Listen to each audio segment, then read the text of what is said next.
Hello, this is Arti Singh and welcome to VCC TV.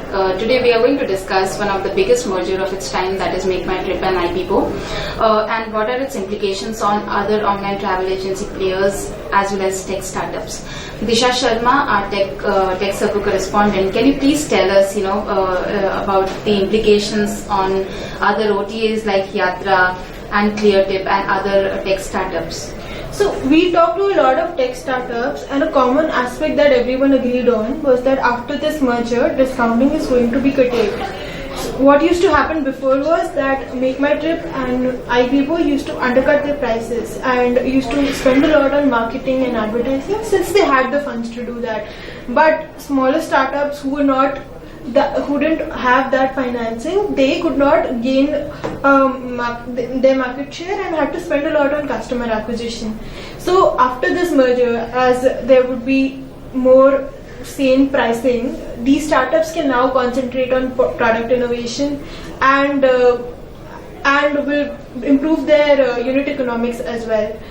Moreover, it would be interesting to see how other players are considering, whether other players are considering consolidation as well. So Yatra and Via, they might also look at consolidating their business to take on this merged identity. And also, we would also be seeing whether international players such as Expedia and others who had some share in India and who were also looking to entry in the market, whether they would be looking at it as a hot market still, or do they think it has reached its potential. In this segment, hotel bookings happens to be the one with the most margins. So Arti, could you talk about how startups in this segment are looking at this merger? See, Disha, there is no doubting the fact that the deal will allow MakeMyTrip to pump up competition for startups in the space.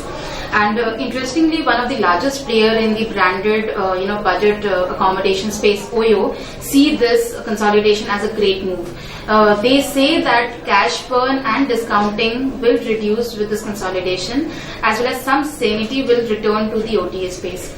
Other than OYO, other players also think, the smaller players also think that with this consolidation, now the top two players will focus on profitability and not on cash burns. And now these players can focus on the differentiated offerings. All said, OYO is the undisputed leader in this space. And they have created a brand in the market in this aggregation space, which MakeMyTrip and ibibo's brands like Go Stays as well as Value Plus, they are yet to create that brand in the market.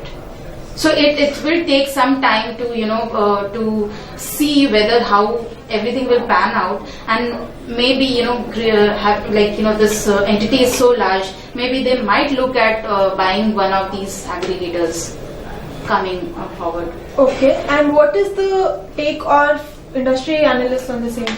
Interestingly, cash burn and discounting is not the only aspect of this consolidation. This is also going to impact the bottom line of the merged entity. One of the analysts, interestingly, he said that earlier MakeMyTrip and ibibo both had different revenue streams, but with this merger, the revenue streams will also merge, resulting in the bottom line getting impacted in the end. Thank you for your inputs, Arti. With this, we come to the end of this discussion. For more updates, keep following techcircle.in.